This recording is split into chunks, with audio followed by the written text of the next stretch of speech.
ለማንኛውም በእግዚአብሔር ስለመታመን ጥቂት ነገር ላውራችሁ።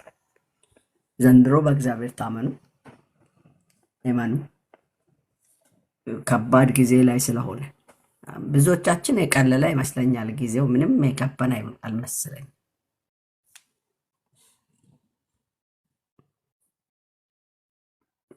የጌታ መምጫ እየደረሰ ነው። ጥቂት ነገር ውስጥ ሆነን ወድቀን እንዳንታጣ ምን ያህል ጥንቃቄ እያደረገን ነው። ሪል ምን ያህል እየተሰማችሁ እንደሆነ አላውቅም። አሁን ግርግሩ ያለው ሁኔታ ምናምን ፈርተን ነው እኛ ምንቦቀቦቀው እንጂ እሱ አይደለም። ማንቂያ ዶሎች ናቸው። ግን እናንተ እንደ ንቁ ሰው እንዴት እየተመላለስ ንቁ ነን? ንቅ አይደል ምለው አንተ የምትተኛ ንቃ አይልም መጽሐፍ? ምን ያህል ንቆች ነን?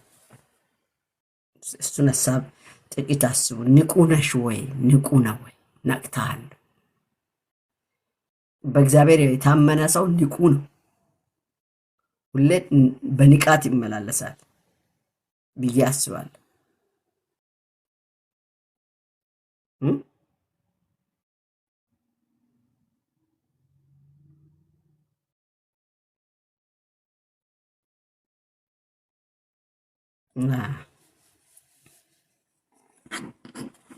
ምናልባት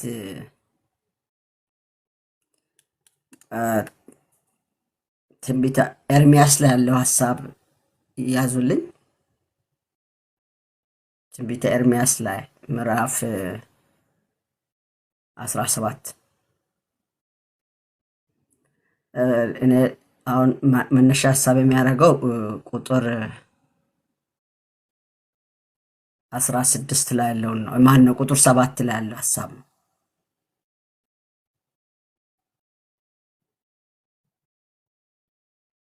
እየሰማችሁ ነው ብዬ ተስፋ አደርጋለሁ።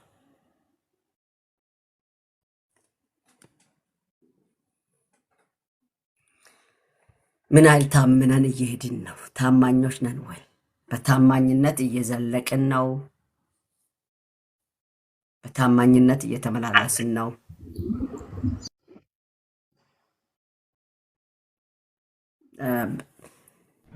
በእግዚአብሔር የሚታመን ሰው እንደሚባረክ እግዚአብሔርም የሚታመነው እርሱ እንደሆነ እግዚአብሔርም የሚታመነው ለእርሱ እንደሆነ ይናገራል ክፍሉ። ለዚህ እናንተ ምን ያህል በእግዚአብሔር ታምነናል? ታማኞች ነን? ስንወጣ ታምነናል? ስንገባ ታምነን ነው? በእግዚአብሔር የታመነ እምነቱም እግዚአብሔር የሆነ ሰው ምንድነው ይላል መጽሐፉ? ብሩክ ነው አይደል? ምነው ብሩክ ነው። በእግዚአብሔር የሚታመን ሰው የተባረከ ነው። በእግዚአብሔር ከታመናችሁ ተባርካችኋል።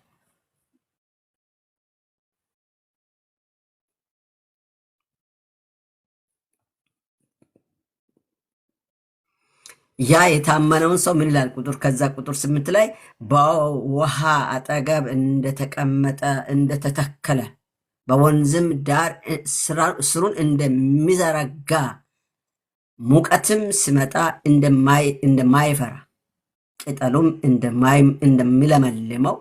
እንደሚለመልም በድርቅ ዓመትም እንደማይሰጋ ፍሬዋንም እንደማያቋርጥ ዛፍ ይሆናል ብሎ ይላል። መታመን እውነት እላችኋለሁ፣ ምን ያህል ታምነናል? የታመነ ሰው በጊዜ ሁኔታ ከማታወክ ይልቅ ጊዜን መዝኖ አይቶ ዋው በስጋት ሊመጣ ነው በኋላ ጉለት አይቶ እምቢ ብሎ አላውቅም ብሎ ጉድ እንዳልሆን ብሎ ይዘጋጃል። ሁሌም ሙሽሪትን እላለሁ እኔ ሙሽሪት ምጥ ማነው ያረገዘች ሴት መውለጃ በቀረበ ቁጥር ጭንቅ አላት። በሰላም ይወልድ ይሆን? የሆነ ችግር እንዳይፈጠር እያለች ለምትበላ ትጠነቀቃለች፣ ለምትጠጣ ትጠነቀቃለች፣ ለምትለብሰው ትጠነቀቃለች፣ ልትራመድ የሆነ ነገር ለመሻገር ትጠነቀቅ፣ ለምታስበው ነገር ሁሉ በጥንቃቄ ትወጣለች፣ ትገባለች። ምን ስለሆነ ጊዜዋ እየቀረበ እንደሆነ ስለገባት አሁን ዘመኑን እንደሚያውቅ ሰው እየተመላለስን ነው ወይ? ጊዜው ገብቶናል። ጊዜን የሚያውቅ ሰው በእግዚአብሔር ሁሌ እንደታመነ፣ ሲነቃ ታማኝ፣ ሲተኛ ታማኝ፣ ሲወጣ ታማኝ፣ ሲሰራ በታማኝነት፣ በሚንቀሳቀሰው እንቅስቃሴ ሁሉ በታማኝነት ይመላለሳል። ለታይታ አይኖርም። ለጊዜያዊ ነገር ብሎ አይቅነጠነጥም፣ አይሽቆጠቆጥም። ምን ያህል ታምናችሁ ታማኞች ናቸው? እሱ ታማኝ ነው። ምን ያህል ታምነናል?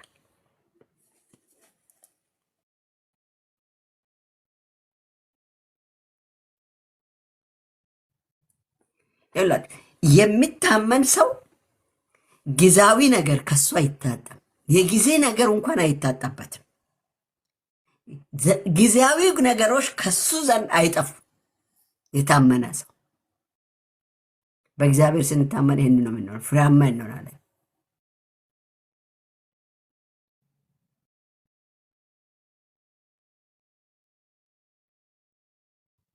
በእግዚአብሔር የሚታመን ሰው እርሱን እንደ ምንጭ ሲያደርግ ታያላችሁ።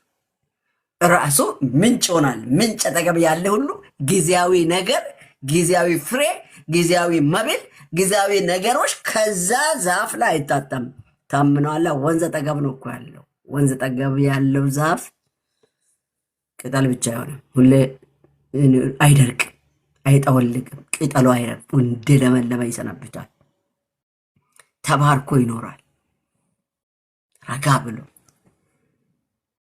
አይታወቅም።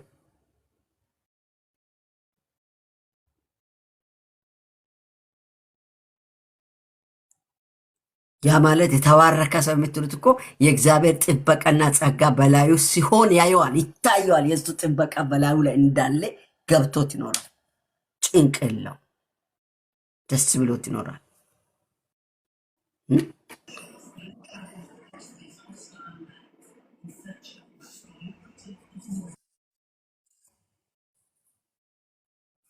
ስለዚህ የወቅት ነገር በሱ ላይ ምን አይሆንም ማለት ነው። የጊዜ ነገር፣ የወቅት ነገር ከሱ ጋር አይታጣም።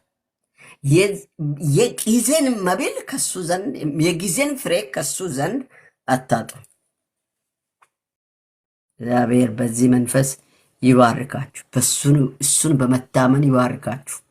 እሱን በመታመን አውጥቶ ያስገባችሁ። እሱን የመታመንን መንፈስ ጸጋን፣ አቅምን ይስጣችሁ።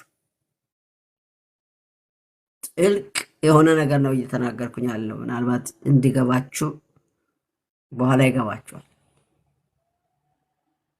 መታመን ስንል ቃል ብቻ አይደለም ወዳጄ፣ ቃል ብቻ አይደለም። ኑሮ ነው መታመን፣ ህይወት፣ ልብን፣ ህይወትን፣ ውሳኔዎችን ሙሉ በሙሉ ለእግዚአብሔር መስጣት ነው መታመን። እውነት ልብህን፣ ልብሽን፣ ህይወትህን፣ ህይወትሽን፣ ውሳኔዎችሽን ሙሉ በሙሉ ለእግዚአብሔር ሰጥተሻል፣ ሰጥተሃል። በእንዲህ መልክ ትመላለስ ይሁን፣ በእንዲህ መልክ ይሁን ቆመን ያለ ነው።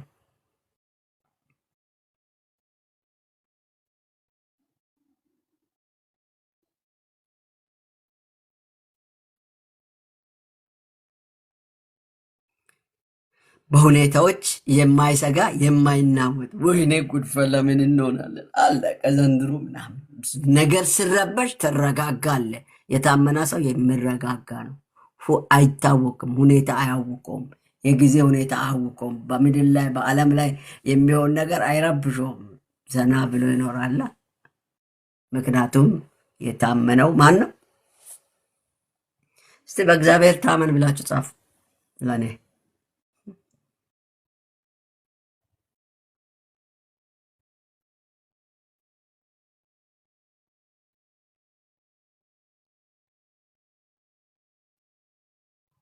ይህ ሰው ከሁኔታ አይታገድም፣ ከሰው አይጠጋም።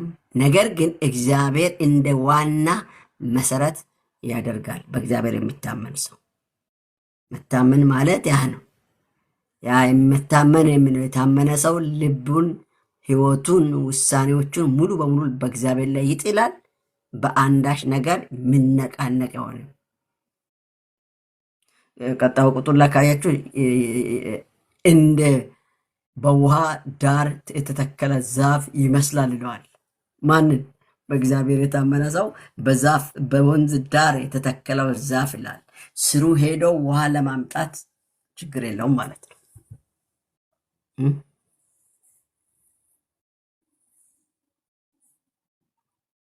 ሙቀት ቢመጣ አይፈራም ይለዋል። ፍሬውም አይቋረጥም ነው የሚለው። ምክንያቱም በስሩ አጠገብ ምን አለ? ውሃ ዳር ነው ያለ።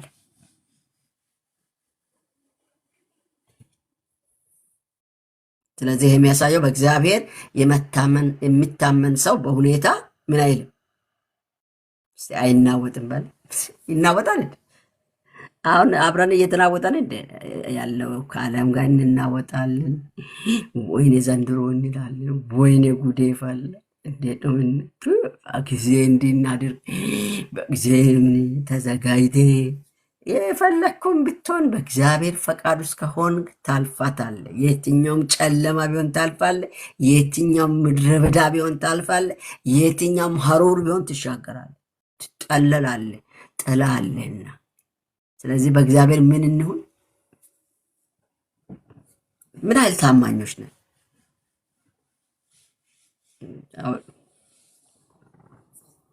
አሁን ያለንበት ጊዜ በጣም እንትን ነው አይደል?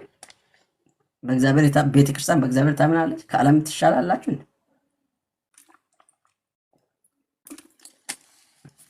ዓለምን በስጋት ነው፣ እኛም በስጋት ነን። ዓለምን በምጥ ነው፣ እኛም በምጥ ነው።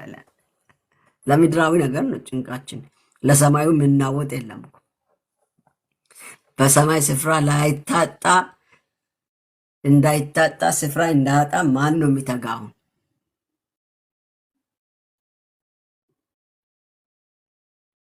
ስለዚህ ሁኔታዎች፣ ችግሮች ሲፈጠሩ በማን ነው የምንታመነው? እርዳታችን ከሰው ነው ወይስ ከእግዚአብሔር ነው ብለን ነው የምንጠብቀው? እግዚአብሔር ይህንን ይነግረናል። እኔ ታመን፣ እኔ እባርካለሁ ይለናል። እኔን ታመን፣ እኔ ምን አደርግሃለሁ? ስለሰራ አትባረክም። እሺ፣ ስለተራወጥክ አትባረክ። ስለ ጣርክ ስለ ደከምክ ፍንክች አትልም ወዳጅ። እግዚአብሔር ግን እትፍ ብሎ ከባረከ እሱ ይባርክ። እሱ በሚባርከን በረከት እሱ ይባርከን። አይሻል? እና ይህንን ጌታ በሚባርከን እንዲባርክ በእግዚአብሔር መታመን፣ በእግዚአብሔር መደገፍ፣ በእግዚአብሔር ውስጥ መሆን፣ በእግዚአብሔር ፈቃድ ውስጥ መመላለስ፣ ከሱ ጋር መጣበቅ ይሁንልን። አሜን። ህይወታችንን፣ ሁለንተናችንን፣ ልባችንን፣ ህይወታችንን፣ ውሳኔዎቻችንን ሙሉ በሙሉ በእግዚአብሔር በመታመን የምንጨርስ የምንደገፍ ሰዎች ያድርገን። ጌታ ይባርካችሁ። ቅምሻ የዕለቱ ቃል እንጸልያለን። አባቶ እናመሰግናለን።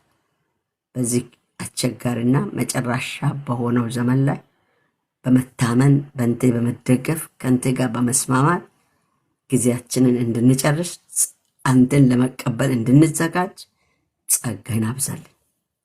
ጊዜው እየቀረበ ነው።